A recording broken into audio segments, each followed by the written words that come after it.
کہ فرقے نہیں بچنا، اللہ دی رسی نو پڑھنا۔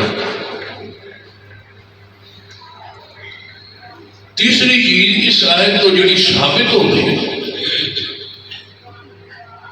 کہ جیڑا بندہ، جیڑا طبقہ، جیڑا گروہ اللہ دی رسی نو پڑھ لوے گا وہ فرقہ نہیں ہوئے گا۔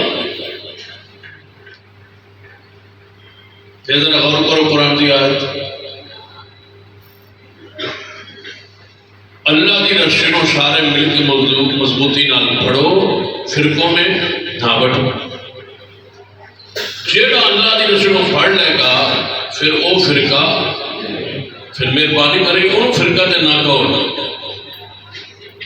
پھر مجرم ہوتے نہیں۔ اس نے تے اللہ دے حکم تے عمل کر لیا، انہیں تے رسی نو پڑھ لیا۔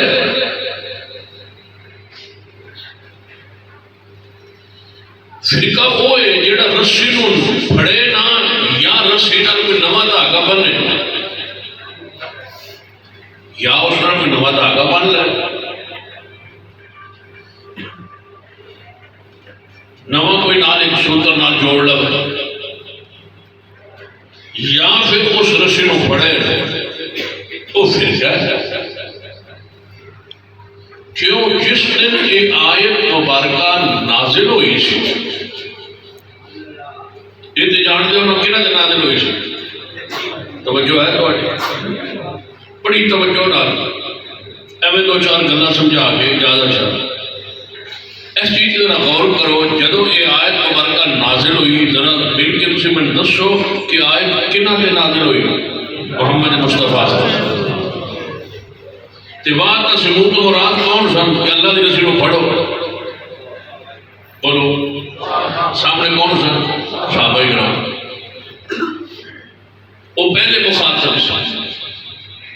ایویں چلتے چلتے آج تک یہ آیت موجود، آج اسی دے مخاطب قیامت ہے جڑے مومن آن گے صحیح داخل ہوتے جا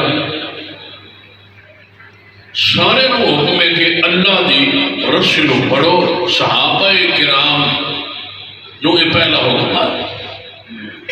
میرا ایک سوال ہے کہ جس دن یہ آیت مبارکہ آئی سی اس دن اس آیت کے آن تو پہلے رسی موجود آئی یا کون آئی جنہوں پڑھنا آئی؟ موجود آئی۔ جب رسی نہ آئی تو اللہ کیوں آدھا پڑھو؟ یہ رسی آئی کوئی نہیں پھر آپ نے کیوں آ گیا پڑھو؟ مننا پائے گا رسی ہے سی جنہوں پڑھن دا ہوگا، جیڑا اس رسی نو پڑھ لگو فرقہ۔ صحابہ